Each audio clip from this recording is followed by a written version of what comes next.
It's easy to take a normal heart rhythm for granted until you experience an irregular heartbeat or palpitations.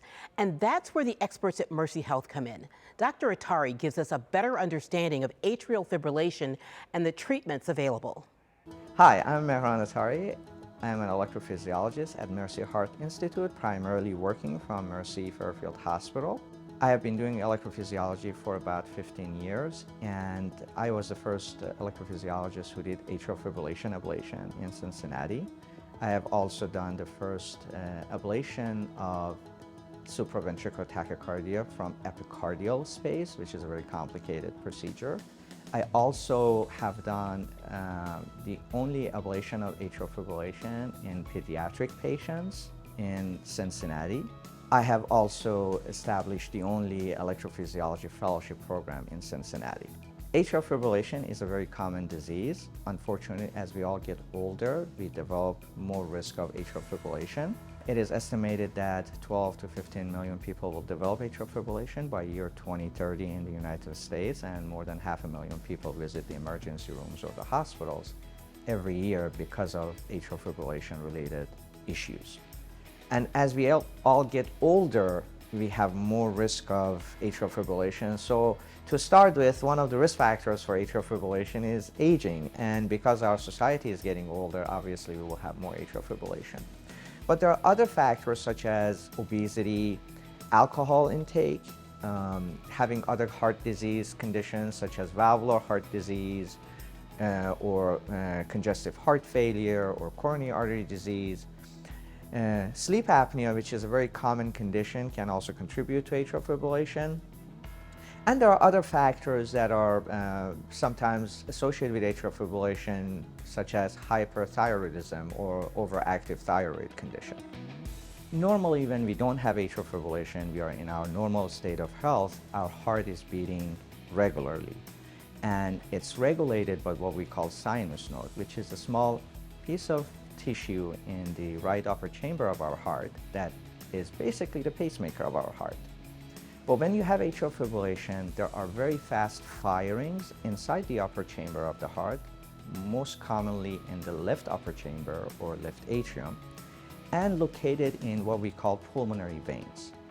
These pulmonary veins are basically the veins that bring the blood back from the lungs to our heart.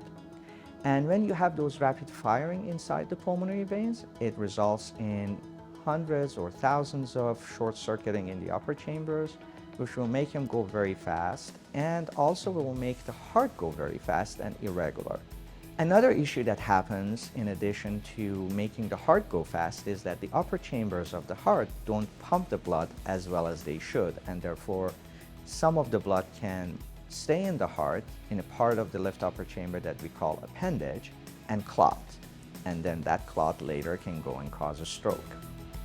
Atrial fibrillation is usually caused because of multiple factors, but we can have patients that have atrial fibrillation without any conditions. In fact, the youngest patient that I've had with atrial fibrillation was 13 years old. Patients often have this notion that atrial fibrillation is when they feel palpitation or irregular heartbeat. But many times, the symptoms of Afib are more fatigue and tiredness and inability to perform their daily activities, or getting very tired or excessively tired when they are trying to do certain activities that they used to be able to do. So a lot of patients may not feel palpitation or rapid heartbeat, but have tiredness and shortness of breath. We try to treat atrial fibrillation by starting the patients on a blood thinner if they have high risk of a stroke, and also by controlling their heart rate.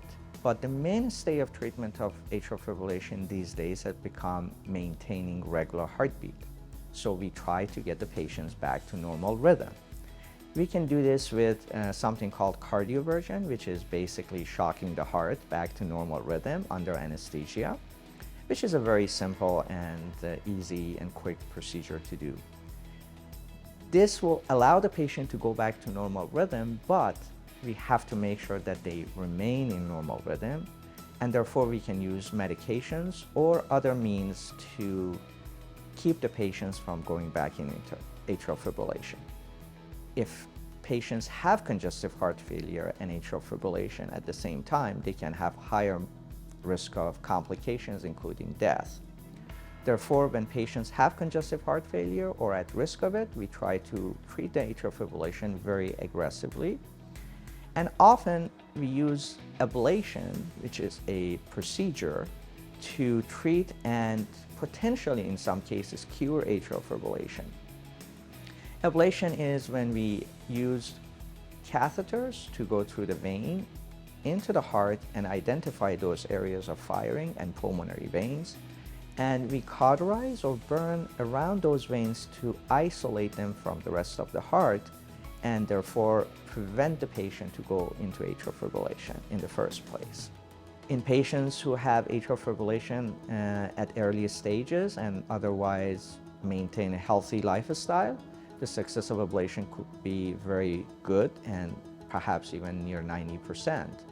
And even in patients who have had atrial fibrillation for a long time, it can be successful in many cases. Sometimes patients may require more than one procedure to maintain their regular rhythm. It is very important to see an electrophysiologist very early on, as soon as a diagnosis of atrial fibrillation is made, because we have so much options these days that we can offer the patient, and a lot of times we can prevent the Afib from progressing and causing all the other complications that I mentioned.